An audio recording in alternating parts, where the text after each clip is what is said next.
Hello. Hi, Amy. Happy New Year. You too. Hi, Patrick.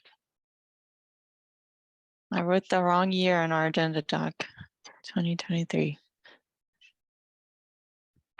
Ah, now I hear you. Happy New Year. Happy New Year, Patrick. Happy New Year.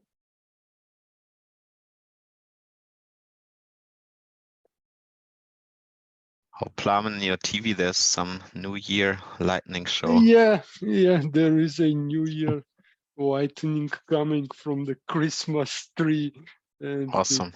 flashing in the television. Yeah.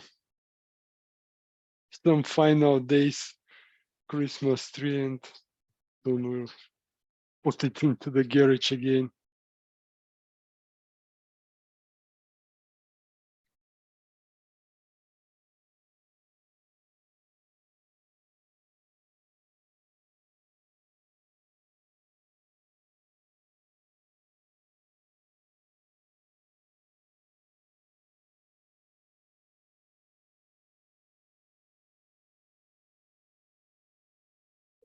Oh, wow, for you, it's even 7 now. Right, in Sofia? It's 7 in Sofia. Oh, thank you for joining so late. No worries. So it's not a problem. I anyhow start earlier than expected, so I've also finished later than expected. So everything is as usual.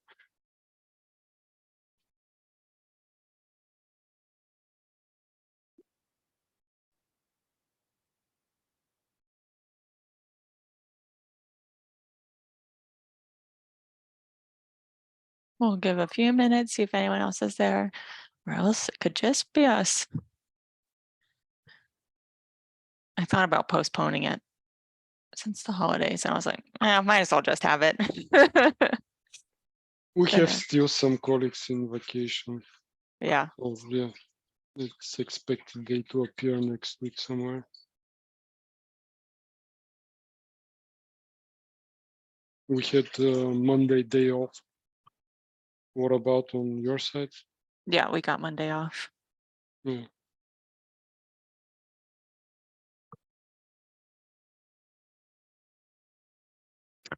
Okay, We didn't, but we have Friday off. I'm taking Friday off anyway.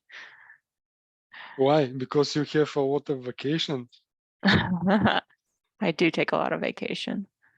It's ski season, and so I take time off to go skiing. Oh, wow. Really? Unfortunately, I won't be able most probably to ski this year because it's unexpectedly hot in Europe this winter and we are out of snow. Yeah. The mountains here are it was so sad. I went this weekend and it was just like we should have snow and it's all just manufactured snow. And then where they haven't made the snow, it's ice. Yeah, I know. My dream though is to retire so I can only ski in the middle of the week when there's fewer people. Yeah.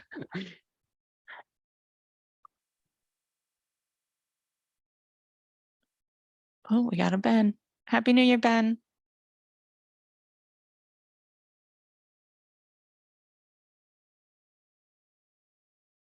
Maybe.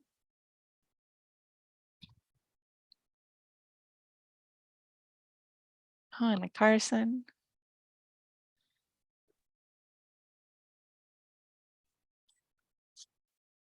I hope they put this up with the entire intro here. Happy New Year, Carson. Are you back in California? Yes, I am. Nice. Okay, let's get started. Very small. Oh, I should have been writing attendees. While we were here.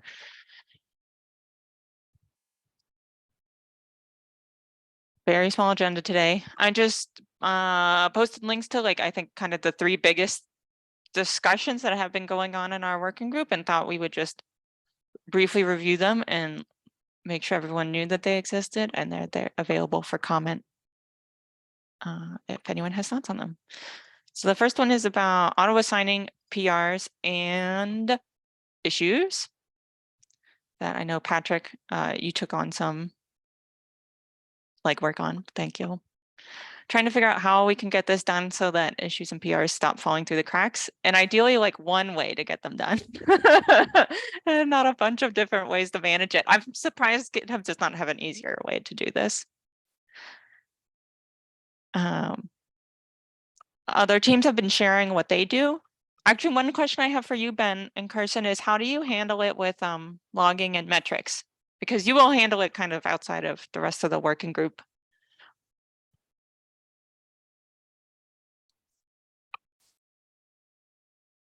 Usually, I just happen to notice things by luck. I think I might be accidentally following a random subset of the repos, but not all of the repos that I should be watching. And then if people ping me on Slack, that's my kind of tactic. I use the GitHub project and add every card that comes into the inbox and encourage folks to check the inbox. Assigning reviewers felt a little overwrought and no one was really responding. So just more so trying to get folks to check the inbox when possible. Yeah. Do all of your repos fit in one project though? I assume you have more than 25 repos. We so yes and no, not every repo that we care about is actually even in this working group.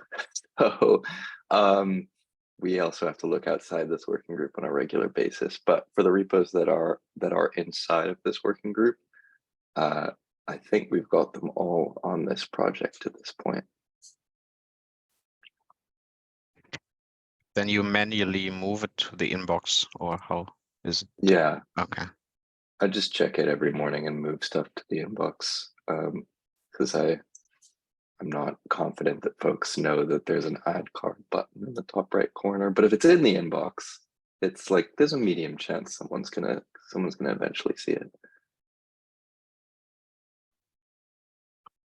Nice. Yeah. Oh, go ahead, Patrick. Yeah, I just wanted to mention that I really like your idea, Amelia, of having this auto assignment, at least giving it a try, because our working group is rather small and maybe the people are responsive. I don't know, but we could try at least. But this action you gave us is also, so there was some responses upstream. So this random thing didn't work, and the person owning the repo made a version 3 of it, but I still couldn't get it to run today, and it also looks not in a very good shape, and the code is rather poor. So I think we don't want to rely on it. But yeah, that's the current state of what I tried. Patrick, did you look into? I may have missed a discussion on this at some point, so forgive me if I'm retreading ground that we've already treaded. But did you look into at all the GitHub native assignment options? Because I know that was something that Amelia and I had initially explored with auto assigning issues. I think I forget the exact file. It might have been contributors or some way. Oh yeah, Code owners. Yep, linked it.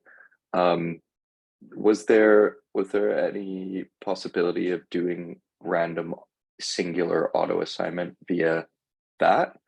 Or alternatively, I guess I've noticed that even just linking, if you assign a team, then everyone gets pinged, and that might still be preferable to having no auto assignment, is just pinging the entire reviewers or approvers team, and seeing who responds. Did you look down that path at all? I'm not like necessarily prodding, I'm just genuinely curious. Yeah, what I saw is that code owners works for PRs, but not for Mhm. issues. That was the issue I faced. Gotcha. Yeah.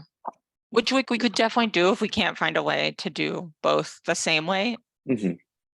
But we do have, I think, 120 something repos. So if we're gonna build automation, it would be nice if the automation worked for both issues and PRs. Amelia, I've noticed that a lot of the smaller repos still include links saying, please create an issue in Diego release. Is that one way that some folks you work with are tracking things more easily? Is like, watch this one repository? That we do miss the any PRs and issues that get open in very small repos that like so if they don't follow that rule. Yeah, I think our process is more like Ben's right now. It's like most of us follow it. People that are more involved in the open source, like Jeff and I mostly respond. But I would really love to spread that load across people on an automatic way. And then it's like, Yeah. oh, if you're not responding, maybe you're not an approver. Like maybe like you're not actually working in this area. And if you're not contributing, we can remove you from the list. So we just get like a group of people who are actually responding. That's the dream. Behan mentioned something here about what they use on the foundational infrastructure group. I haven't looked too much into it, but at least they use like the new projects, not the old projects that I had set up originally for this working group. And they use a action to sync across all their repos. So it still wouldn't be assigning, but it would at least be doing the moving the card into the project automatically. One step further. So, oh, we got a coker. I think I'll leave this. Patrick, I'm happy to leave this open for a little longer to see if we can, experiment. And then maybe at some point we're just like, okay, we're going to have to do something different for PRs and issues, and we prioritize one first and the other later. Maybe just a short question on this action that you threw in. So do you feel like we should stop investing, or if the person fixes it, try further with it? Because I think it's not that's up that to you. far, You know how broken it looks. If they're not responding now really well, maybe we shouldn't.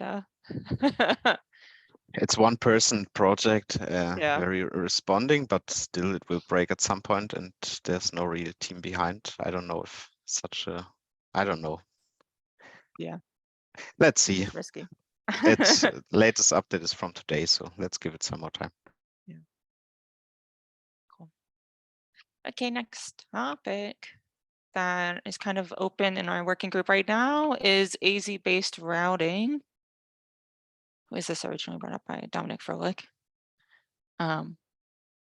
There's just been some discussion around this about improving routing with availability zones. I know the SAP folk have been looking at doing it so that there's a nicer failover and it will fail over to a different AZ. The VMware folk have been looking at how can we make it so the Go router prefers something in its own AZ to reduce latency. We have not started work on any of this. It's more in the idea phase. There's a lot of details here about solutions. But I was curious if either of you know the stage where it's at, are you all still planning on this, planning on working on it soon? I just don't want us to both work on our kind of related things at the same time and then have to merge them together.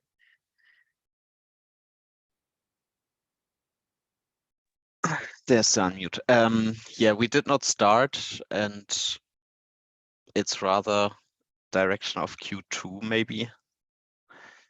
So I don't have it in Q1 with high prio.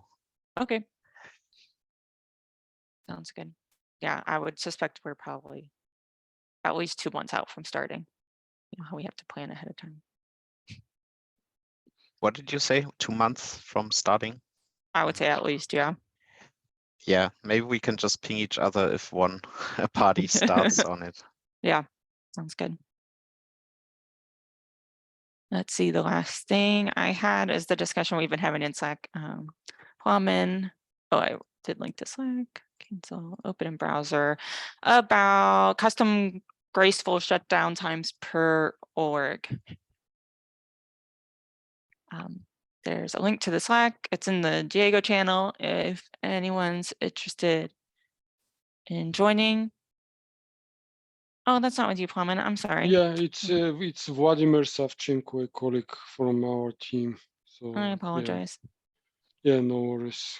Basically, it comes from us. So yeah, to be honest, here, just as a background, we have a internal stakeholder which provides some sort of a framework to its customers, where the actual customers are able to design, model business flows, whatever. And sadly, this entire framework is implemented as a kind of a cloudfoundry monster applications, but also on the other hand side, they are not able to completely control what a customers could implement in terms of business flows. Then they could implement something really big, and at some point in time, this could become a problem even for them and also for the platform as well. And this is actually the reason why we spend some time looking into whether it's really possible to have something like a configuration per organization for this graceful shutdown period. So Vladimir did a proof of concept, so more or less seems like it's possible. And basically we have it here as a point, as a topic for eventual discussion. We really on our side have not yet taken decision whether we want to invest into this one for sure, but yeah, really appreciate feedback from your side. What do you eventually think?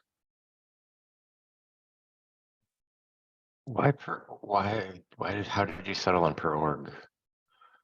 Per org, because it's really strange the setup our internal stakeholder has. They have a single organization with a single space, and they push thousands of applications in this space.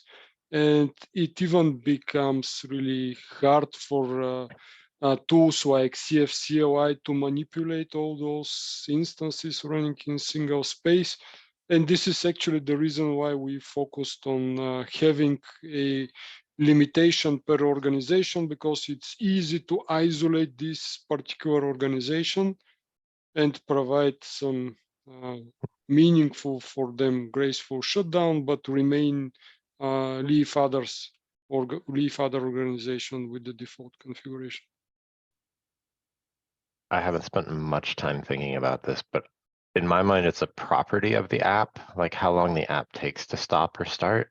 And so I would imagine that it would be something that I would set on the app, less so than something I would set on the org. I'm just throwing that out there as I parse through this, not saying like, oh, don't ever do this, but like just trying to understand like, oh, how would we do this?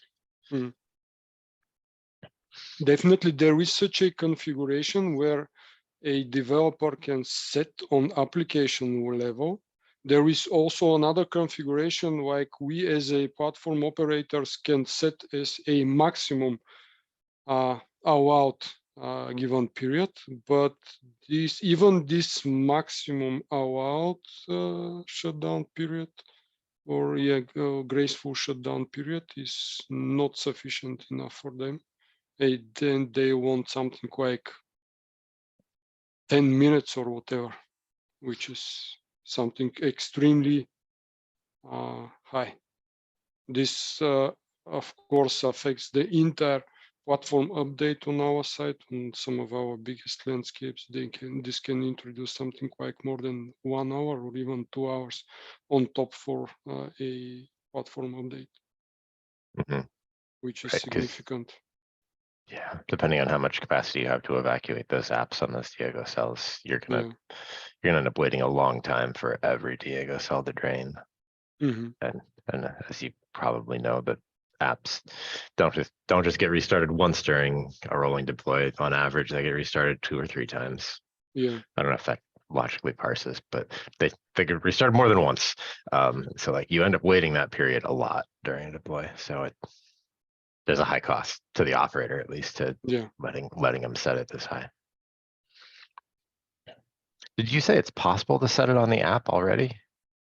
Yes, it's possible with some configurations in the manifest and also with some configurations on operators levels, I would say. But yeah, even those configurations, yeah, are not sufficient. Okay. Cool. Interesting.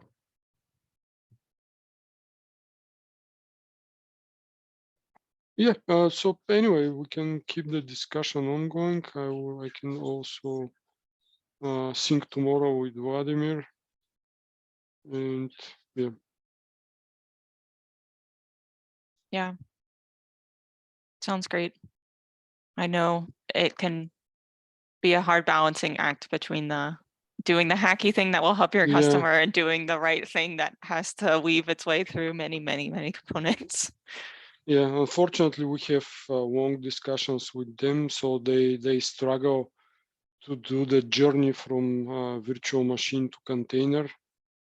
And yeah, it's a constantly support from our side, and yeah, it's sometimes painful.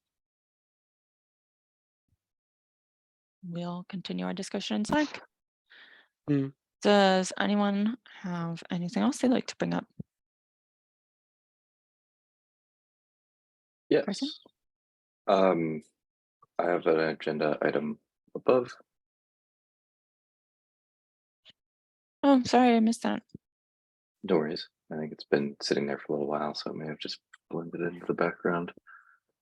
I've been spending maybe more time than I should in some of our tools libraries recently. I was just getting into the grits of the code. And whenever I make a change there, I've been a little frustrated by my inability to quickly get the tools libraries updated in a lot of the releases. We don't seem to have any consistent strategy for moving those over. A lot of the tool libraries don't even have releases. And we update them by just running go get -u // which is kind of gross. And for things like the TLS config, it means some some releases are on really old versions of our shared TLS config, which is possibly a little dangerous. Matthew's shaking his head a little bit. It's not good. We should have one TLS config. Yeah. That's why we centralize it.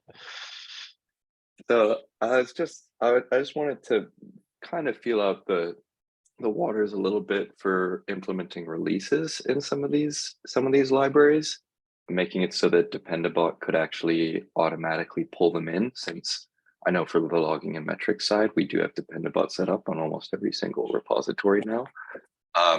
So if we start getting releases for tool libraries, we will start immediately getting those bumps into our releases, which is possibly valuable.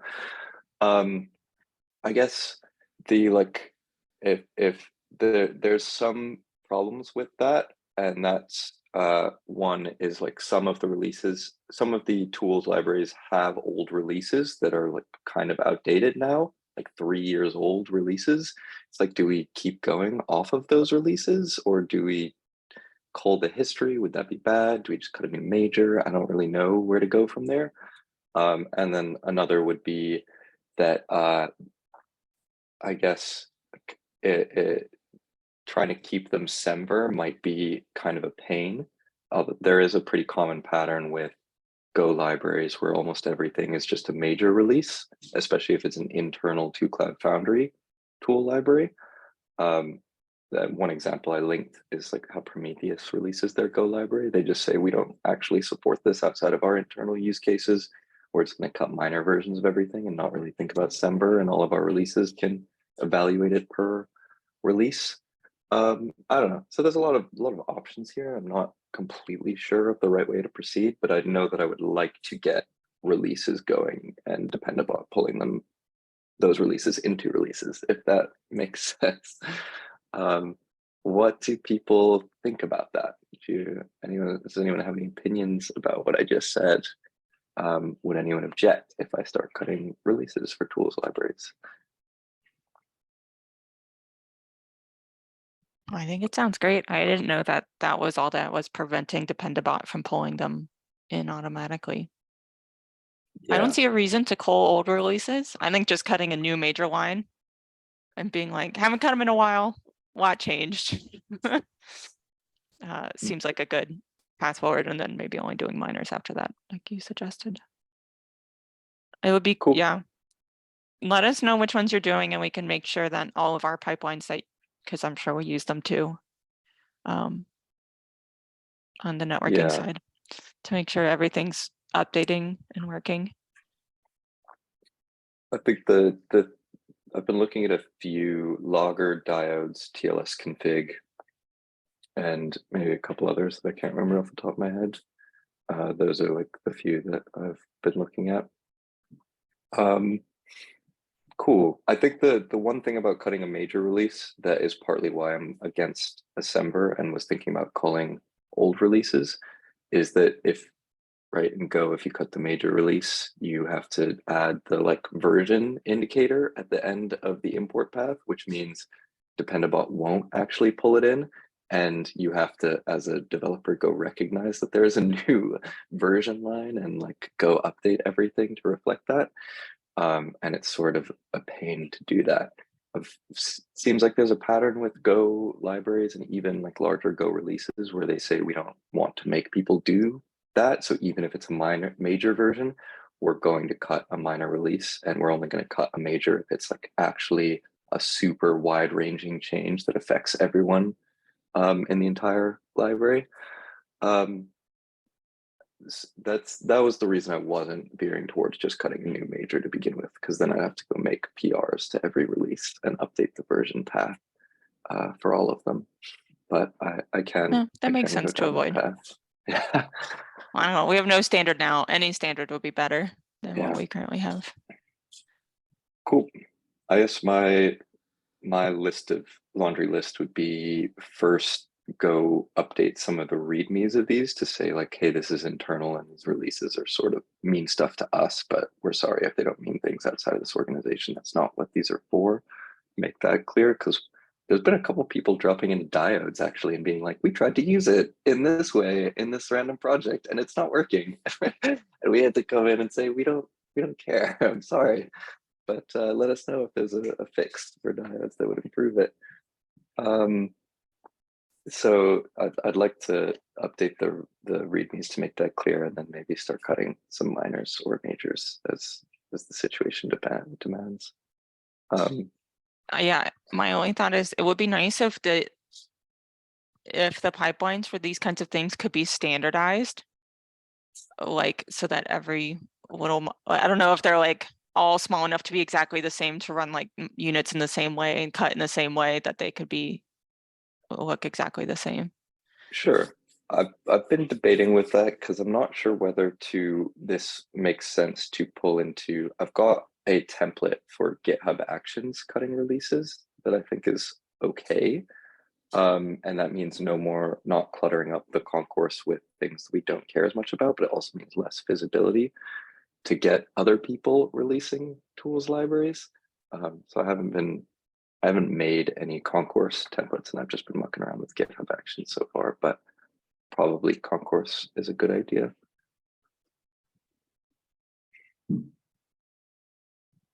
I'll add it to my laundry list. Sounds great.